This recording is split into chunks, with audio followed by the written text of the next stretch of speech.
Welcome to Sports Podcast. Picture the pitch. Down on the grass, there's a clearly defined, bright white chalk line. Right, the boundary. Yeah. For generations of fans, there's been this profound, almost sacred comfort in that line. The unspoken contract was that whatever happens inside those lines, stays inside. And whatever's happening in the messy, fractured outside world just stays out. Exactly. The stadium was supposed to be this sterile arena, totally immune to the turbulence of society. But what happens when that chalk line is just completely erased? It gets complicated very quickly. It really does. So, welcome to today's deep dive, where we are looking at a massive, high-stakes collision between the absolute pinnacle of European sports and national politics. We've got a really compelling stack of recent sources for you today, mostly centered around a pretty revealing Vanity Fair interview. And of course, a highly strategic, incredibly calculated exchange playing out on X. Right, it's this fascinating modern phenomenon. A global cultural titan steps firmly out of the locker room to issue a severe political warning. Which is huge on its own. And then a leading political figure launches a counterattack using, of all things, sarcastic European football trivia. It is a masterclass in modern PR, algorithmic hacking, and just, narrative control. But before we get into it, we need to do a quick timeout. Yes, the disclaimer. Right, because our sources today center on some heavily charged political content regarding the left and right in France. We have to be totally explicit with you, the listener, right at the top. We are completely impartial here. Absolutely, 100% impartial. We take no sides, we have no horse in this race, and we are definitely not endorsing any of the political viewpoints we're going to discuss. Our only goal today is to impartially unpack and analyze the ideas and events exactly as they're presented in the original source material. Period. And that neutrality is so important because, honestly, the mechanics of this clash reveal so much about how influence and power actually operate in our current media ecosystem. You really start to see the underlying architecture of modern political communication when you look at it objectively. So let's pull the first source from the stack.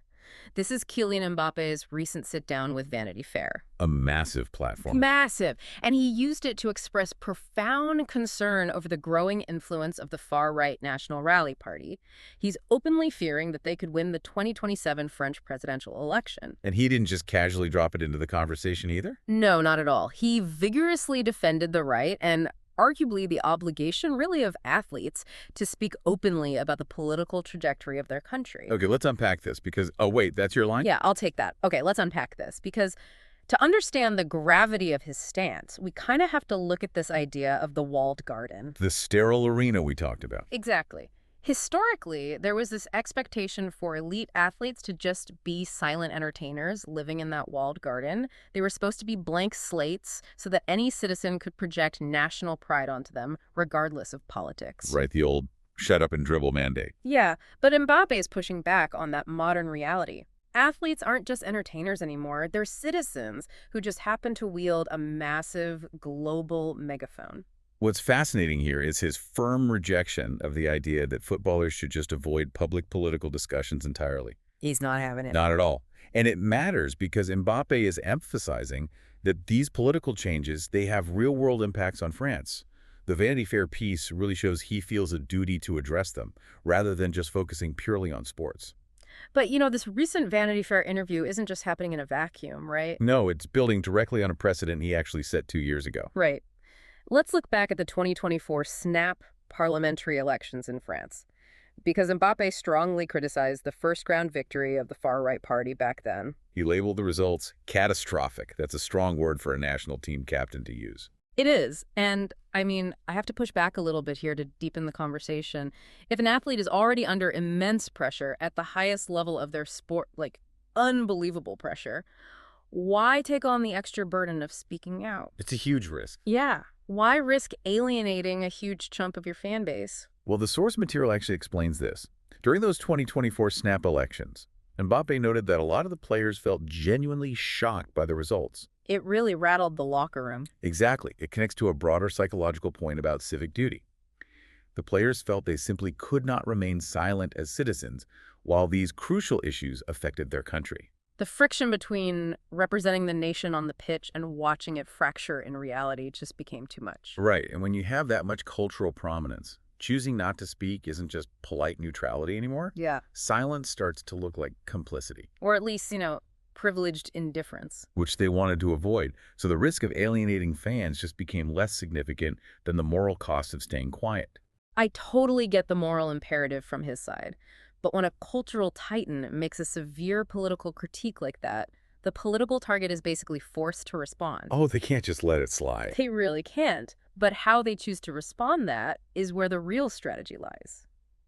Which brings us to Jordan Bardella. One of the leading political figures in current presidential polls. Right. And instead of engaging with Mbappe's actual political arguments, Bardella took to X, formerly Twitter, to respond with, of all things, sarcasm and football humor. It's such an interesting pivot. Here's where it gets really interesting, because it's basically verbal judo. Oh, I like that analogy. Yeah, think about it. Bardella used Mbappe's own weight against him. His massive football legacy, his past club history. Bardella used all of that to deflect the political heat, rather than meeting the critique head-on. This raises an important question, though. Why sidestep the actual policy debate entirely? Because he's a skilled debater, right? He could have put out a serious manifesto. He could have. But dissecting Bardella's rhetorical strategy here is wild.